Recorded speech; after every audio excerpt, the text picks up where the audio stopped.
Hallelujah.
மகிமைப்பட்டு செல்கின்றோம். ஆளுகை செய்யும் இயேசுவின் நாமத்தில் ஜெபிக்கிறோம் எங்கள் ஜீவனுள்ள நல்ல பிதாவே. ஆமென். ஸ்தோத்திரம். தொடர்ந்து பாடலை பாடி தேவனுடைய நாமத்தை மகிமைப்படுத்துவோம். அதின் காலத்தில் ஒவ்வொன்றையும் நேர்த்தியாக செம்மையாக செய்பவரே என்ற பாடல் சேர்ந்து பாடி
Oh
உலகெங்கும்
வார்த்தைகளை சொல்லி பிரசனத்திற்காக நன்றி.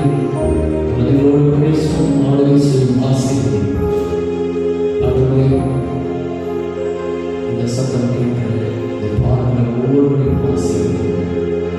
அவருடைய வாழ்க்கையிலே சூழ்நிலைகள் மாறி போவதா, நெருக்கங்கள் மாறி போவதா, போராட்டங்கள் விலகி போவதா, கஷ்டங்கள் மாறி போவதா, பலவீனங்கள் மாறி போவதா, அவருடைய வல்லமை உங்கள் வாழ்க்கையில் செயல்படவில்லை. பெரிய காரணங்கள் எங்களை தாழ்த்து சொல்ல வேண்டும். எல்லாம் கூடுமானவர்கள் உடைய பிரசனத்தால் எல்லாம் நடக்கும். பெரிய காரணங்கள் இயேசு நாமத்தில் ஜெபிக்கிறோம் எங்கள் ஜீவனுள்ள நல்ல பிதாவே. ஆமென். ஆண்டவருடைய பரிசுத்த நாமம் மகிமைப்படுவதாக. இந்த நாளிலும் இந்த வார்த்தைகளை கவனிக்கிற கேட்கிற நீங்கள் பாக்கியவான்கள். தேவன் நிச்சயமாகவே உங்கள் வாழ்க்கையில் பெரிய காரியங்களை செய்வதை நீங்கள் காணப்போகிறீர்கள். ஸ்தோத்திரம். இந்த நாட்களில் தேவன் உங்கள் வாழ்க்கையில் துணையாளராக போதுமானவராக இருந்து உங்களை நடத்த அவர் வல்லவராக இருக்கிறார். நம்பிக்கையோடு காத்திருங்கள். இனி வரும் நாட்களில் தேவன் உங்கள் சூழ்நிலைகளை மாற்றுவார், உங்கள் போராட்டங்களை மாற்றுவார், உங்கள் நெருக்கங்களை மாற்றுவார். ஸ்தோத்திரம். எந்த நாளிலும் தேவன் நமக்கு கொடுக்கிற ஒரு வார்த்தை நாம் வாசிப்போம். யாத்திரையாகம புஸ்தகம் 14வது அதிகாரம். யாத்திரையாகம புஸ்தகம் 14வது அதிகாரம் 13வது வசனத்தை வாசிக்கிறேன். கவனியுங்கள். அப்பொழுது மோசே ஜனங்களை நோக்கி, பயப்படாதீர்கள், நீங்கள் நின்று கொண்டு இன்றைக்கு கர்த்தர் உங்களுக்கு செய்யும் ரட்சிப்பை பாருங்கள். இன்றைக்கு நீங்கள் காண்கிற ஏற்றியை இனி என்றைக்கும் காண மாட்டீர்கள் என்று ஆண்டவர் சொல்கிறார். கர்த்தருடைய பிள்ளைகளே, இந்த உலக வாழ்க்கையில் பலவித பிரச்சனைகள் உண்டு, பலவித போராட்டங்கள் உண்டு. இயேசு சொன்னார், இந்த உலகத்தில் உங்களுக்கு உபத்திரம் உண்டு, ஆனாலும் திறன் கொள்ளுங்கள், நான் உலகத்தை ஜெயித்தேன் என்று சொன்னார். கர்த்தருடைய பிள்ளைகளே, இந்த உலகத்தில் நமக்கு போராட்டங்கள் நெருக்கங்கள் இருந்தாலும் இவைகள் எல்லாவற்றிலும் இருந்து நம்மை விடுவிக்கிறவர், நமக்கு ஜெயம் கொடுக்கிறவர், நம்மோடு கொடுக்கிறார். ஹல்லேலூயா. ஸ்தோத்திரம். ஆனால் ஒரு சில பிரச்சனைகள், ஒரு சில பாடுகள் தொடர்ச்சியாக வந்து கொண்டிருக்கிறது. ஒரு சில போராட்டங்கள் அப்படியே நீண்ட நாட்களாய் அது தொடர்ந்து கொண்டிருக்கிறது. இந்த பிரச்சனைகளுக்கு, இந்த பாடுகளுக்கு, இந்த நெருக்கங்களுக்கு ஆண்டவர் ஸ்தோத்திரம் ஒரு முற்றுப்புள்ளியை வைக்கிறவராக இருக்கிறார். எகிப்து இந்த இஸ்ரவேல் ஜனங்களை 430 வருடம் அடிமையாக வைத்திருந்தார்கள். 430 வருடம் அவர்கள் ஸ்தோத்திரம் இந்த இஸ்ரவேல் ஜனங்களை ஆளுகை செய்தார்கள். இது இவர்களுக்கு பெரிய பாரமாய் வேதனையாக இருந்தது. ஆனால் ஆண்டவர் இப்பொழுது சொல்கிறார், இன்றைக்கு நீங்கள் காண்கிற ஏற்கிறது இனி ஒருபோதும் நீங்கள் காணப்போவதில்லை என்று ஆண்டவர் சொல்கிறார். கர்த்தருடைய பிள்ளைகளை, உங்கள் வாழ்க்கையில் இருக்கிற பிரச்சனை, இன்றைக்கு உங்கள் வாழ்க்கையில் இருக்கிற போராட்டங்கள் இனி ஒருபோதும் இருக்க போவதில்லை. கர்த்தர் ஒரு நிரந்தர தீர்வை உண்டாக்குகிறார். ஒரு நிரந்தரமாக இதற்கு முற்றுப்புள்ளி வைக்கிறார்.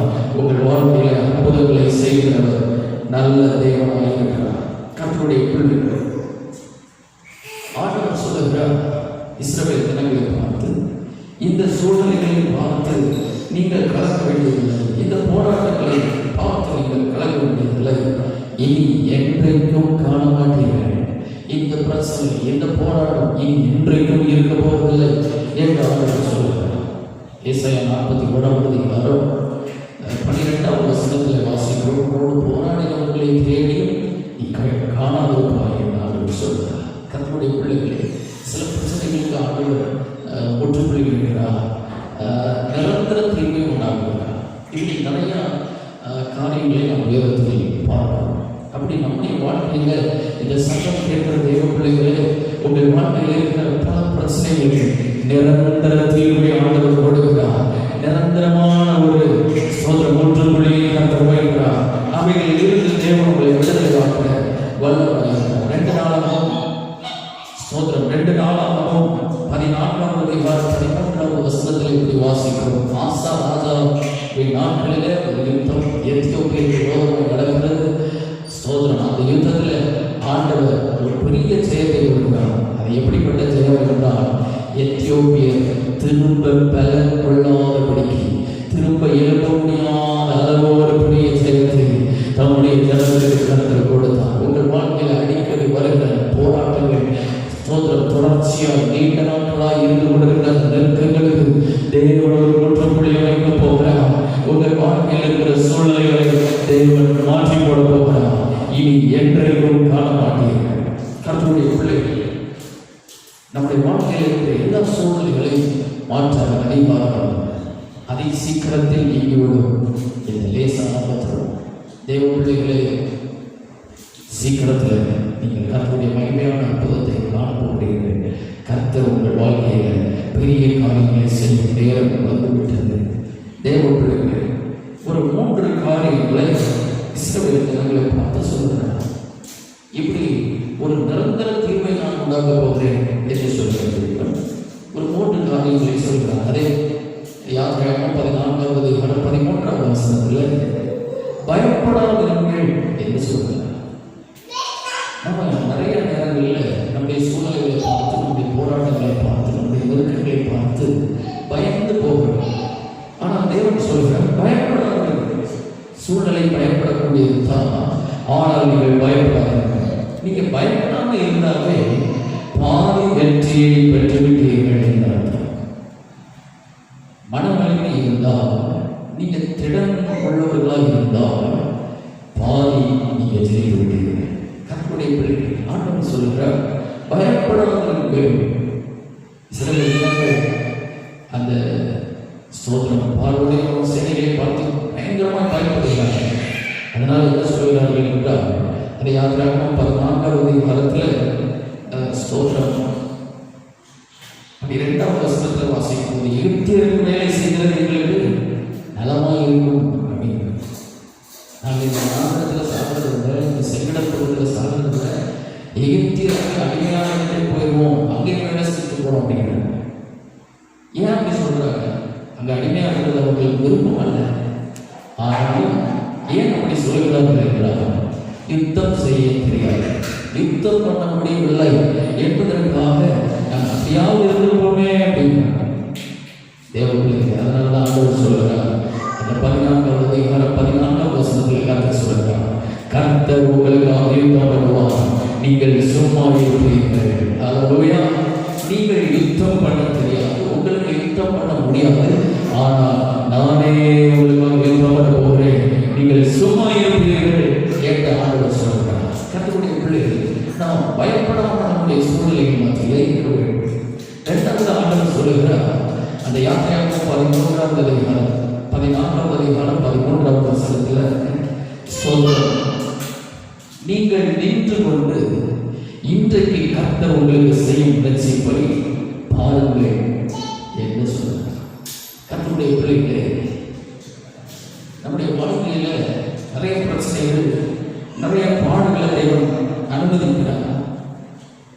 இப்படிப்பட்ட சூழ்நிலையில் தேவ பிள்ளைகளே, நாம் இந்த சூழ்நிலைகளை பார்த்து பயப்படுவதாக. 2வது, இந்த சூழ்நிலைகளை தேவன் எதற்கு அனுமதிக்கிறார் என்று சொன்னால், இந்த சூழ்நிலைகள் மத்தியில் தேவன் எப்படிப்பட்டவர், தேவன் நம்ம வாழ்க்கையில் எப்படிப்பட்ட கிரியைகளை செய்கிறார் என்பதை நாம் அறிந்து கொள்வதற்காக பல நெருக்கங்களுக்குள்ளே, பல போராட்டங்களுக்குள்ளே தேவன் நடத்துகிறார். கர்த்தருடைய பிள்ளைகள், ஆண்டவர் சொல்கிறார், நீங்கள் நான் என்ன செய்ய போறேன்னு இன்னும் பார்க்க, உங்களால் எதுவும் பண்ண முடியாது, உங்களால் எதுவும் பண்ண முடியாது, ஆனால் நான் இப்போ என்ன செய்ய போறேன்னு என்ன பாருங்க. கர்த்தருடைய பிள்ளைகளே, நம்மளால் எதுவுமே செய்ய முடியாத போது அமைதியாக தேவ சமூகத்தில் காத்திருந்தால் கர்த்தர் உங்களுக்காக யுத்தம் பண்ணுவார். கர்த்தர் 2வது சொல்கிறார், நீங்கள் நின்று பாருங்கள். ஆண்டவர் உங்களுக்காக செயல்படுகிற விதத்தை பார்த்து ரசிங்க. ஆண்டவர் உங்களுக்கு என்னென்ன விதத்தில் அற்புதங்களை செய்கிறார், அவருடைய அற்புதங்கள் அதிசயங்களை எல்லாம் பார்த்து ரசித்துக் கொண்டிருங்க. தேவ பிள்ளைகளே, சங்கீதக்காரன் 34 சங்கீதத்தில் சொல்கிறார், கர்த்தர் நல்லவர் என்பதை ருசித்து பாருங்கள் என்று சொல்கிறார். தேவ பிள்ளைகளே, ஆண்டவருக்கு சொல்றார், நீங்க நின்று பாருங்க, வேடிக்கை பாருங்க. தேவ பிள்ளைகளே, உங்களால் எதுவுமே பண்ண முடியாத சூழ்நிலையில் இருந்து கொண்டிருக்கலாம். இந்த சத்தம் கேட்கிற தேவ பிள்ளைகளை, உங்களால் எப்படிப்பட்ட விதத்திலும் நீங்கள் செயல்பட முடியாதவர்களாக இருந்து கொண்டிருக்கலாம். ஆனால் கர்த்தர் சொல்கிறார், நான் உங்களுக்கு செய்யும் காரியத்தை நீங்கள் நின்று பாருங்க, நான் உங்களுக்கு செய்யும் ரட்சிப்பை நீங்கள் நின்று பாருங்க என்று சொல்கிறார். அப்படியே நாம் அவரை பார்த்து, அவர் செயல்படுகிற விதத்தை பார்த்து ரசிச்சுக்கிட்டே இருக்க வேண்டியதான். அவர் ஆச்சரியமானவைகளை செய்வார், அவர் அற்புதமானவைகளை செய்வார். அவர் நம்மை நடத்துகிற விதத்தை பார்த்து, அவர் நம்மை ஸ்தோத்திரம் நம்முடைய வாழ்க்கையில் அற்புதங்கள் செய்கிற விதங்களை பார்த்து நாம் ரசித்துக் கொண்டே இருக்க வேண்டும். இயேசு நல்லவர். ஆமென். ஹல்லேலூயா. ஸ்தோத்திரம். இரண்டாவது சொல்றார், நீங்க நின்று பாருங்க. அப்படியே ஸ்தோத்திரம், நான் செய்கிற விதத்தெல்லாம் பார்த்து அப்படியே ரசிங்க. ஆண்டவர் நம்ம வாழ்க்கையில் அற்புதம் செய்கிறதெல்லாம் அப்படியே ரசிச்சு பார்க்கணும். அப்படியே சாதாரணமாக விடக்கூடாது. ஆண்டவர் அற்புதங்களை என்னைக்குமே நம்ம சாதாரணமாக எடுத்துக்கொள்ளக்கூடாது. அப்படியே ஆழமாய் தியானிக்க வேண்டும், ஆழமாய் ரசித்து பார்க்க வேண்டும். அப்பொழுதுதான் இன்னும் நம்முடைய வாழ்க்கையில் விசுவாசம் அதிகரிக்கும். தாவீது அப்படிதான் செய்கிறார். ஸ்தோத்திரம், சிங்கத்தை கொன்றேன், கரடியை கொன்றேன், இந்த கோலியாத்தை மாத்திரம் இவ்வளவு அற்புதங்களை செஞ்சாரே, உலக சூழ்நிலைகளில் இருந்து என்னை விடுவித்தாரே, இனியும் என் தேவன் என்னை கைவிடவே மாட்டான், என்னை தப்புவித்து நடத்துவோம் என்கிற ஒரு நம்பிக்கை, விசுவாசம் இந்த தாவீதுக்குள் இருந்தது. தேவ பிள்ளைகளை, அவருடைய அற்புதங்களை ரசித்து பாருங்கள், நின்று பாருங்கள், கவனியுங்கள். கர்த்தர் உங்கள் வாழ்க்கையில் பெரிய காரியங்களை செய்வார். மூன்றாவது ஸ்தோத்திரம், 15ஆம் வசனத்தில், யாத்திரையாகமம் 14ஆவது அதிகாரம் 15ஆவது வசனத்தில் சொல்கிறார், அப்பொழுது கர்த்தர் மோசேயை நோக்கி, நீ என்னிடத்தில் முறையிடுகிறது என்ன? புறப்பட்டு போங்க என்று இஸ்ரவேல் புத்திரருக்கு சொல்லு. புறப்பட்டு போங்க. மூன்றாவது தேவப்பிள்ளைகளை, முதலாவது பயப்படாதீர்கள், இரண்டாவது நின்று பாருங்கள். அவர் என்ன செய்கிறார், எப்படி அற்புதமாக நடத்துகிறார், எவ்வளோ பெரிய அற்புதங்கள் எல்லாம் நம்ம வாழ்க்கையில் செய்கிறாங்கன்னு நம்ம ரசித்து பார்க்கணும், அதை நின்று பார்க்கணும், கவனித்து பார்க்கணும். மூன்றாவது ஆலோசனை, புறப்பட்டு போங்க. ஏன் இவர்கள் பயப்படுகிறார்கள், ஏன் இவர்கள் திகைக்கிறார்கள்? ஒன்று பின்னாடி பார்வன் செய்ய, அதை பார்வன் செய்ய திறந்து விடுகிறபடியினால தான் அவங்க பயப்படுகிறார்கள். ஆலோசனை பயப்படாதுன்னு சொல்றது. ரெண்டாவது சொல்றாரு, நீங்க நான் என்ன செய்யறேன்னு பாருங்க, எவ்வளவு அற்புதமா உங்களை நடத்த போறேன்னு பாருங்க. மூன்றாவது ஒரு காரியம் இங்கே இருக்கிறது, நம்முடைய முன்பாக செங்கடல் இருக்கிறது, இதை கடந்து போக வேண்டும். அவர்கள் முன்னேறி செல்வதற்கு தடையாக ஒரு செங்கடல் இருக்கிறது. தேவ பிள்ளைகளே, இப்போ தொடர்ந்து முன்னேற முடியவில்லை. ஆண்டவர் சொல்கிறார், எழுந்து போங்க, புறப்பட்டு போங்க என்று சொல்கிறார். கர்த்தருடைய பிள்ளைகள் எப்படி போக முடியும்? செங்கடல், அதை நான் பார்த்துக் கொள்கிறேன். ஹல்லேலூயா. செங்கடலை கர்த்தர் இரண்டாய் பிளந்தார். மோசேயை பார்த்து சொன்னாங்க, கையில் இருக்கிற கோலை கேட்டு என்று சொன்னபோது அந்த செங்கடல் பிளந்தது.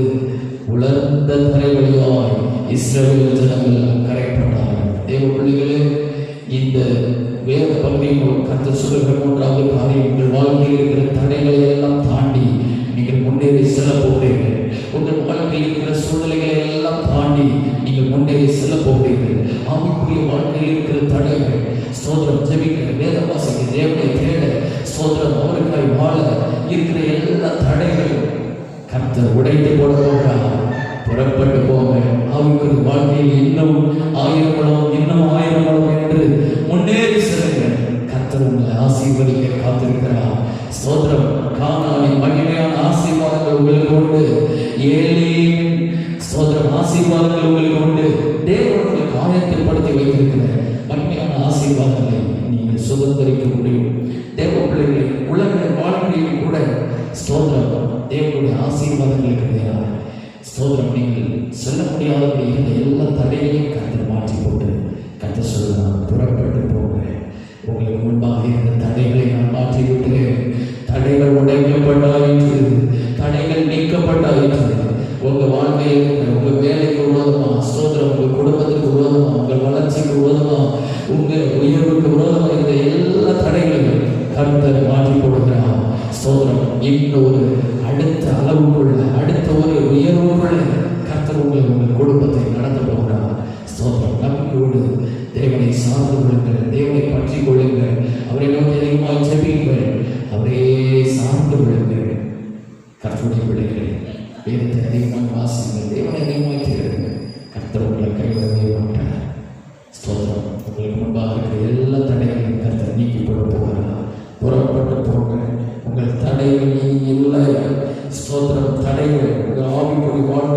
உலக வாழ்க்கையில் இருக்கிற எல்லா தடைகளையும் கர்த்தர் மாற்றி போடுகிறார். நீங்கள் ஜெயிக்க போகிறீர்கள். இனி என்றைக்கும் காண மாட்டீர்கள். ஒரு நிரந்தர தீர்வு உண்டாகுகிறார். பல பிரச்சனைகள் இருக்கிற, பல போராட்டங்கள் இருக்கிற, அடுத்தது என்ன செய்வோம் குழம்பி போயிருக்கிற தெய்வ பிள்ளைகளே, கர்த்தர் வாழ்க்கையில் முற்றிலும் ஒரு நிரந்தர தீர்வு உண்டாகுகிறார். உங்கள் பிரச்சனைகள் போராட்டங்கள் மாறப்போகிறது. அப்படி எல்லாரும் கண்களை மூடி நாம் தேவனுடைய வழியை பார்ப்போம். அல்லேலூயா. இனி என்றைக்கும் காண மாட்டீர்கள்.